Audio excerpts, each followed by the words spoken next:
ఒక గ్రామదేవత ఉంది.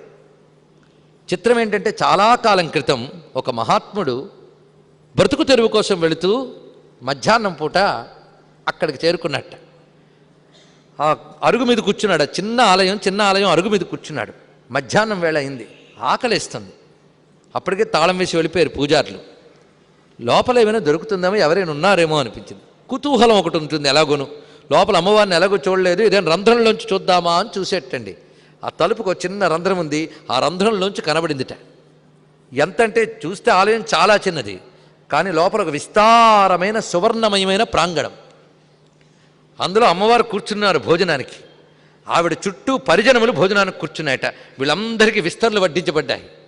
అది కూడా కనకరంభాపలాస పత్రములుట, అంటే బంగారు పరిటాకులు, బంగారపు మోదుగాకులు ఇలా ఉన్నటువంటి పత్రముల్లో వివిధములైన భక్ష్యభోజ్యములు వడ్డించబడి ఉన్నాయి. అమ్మవారు ప్రముఖ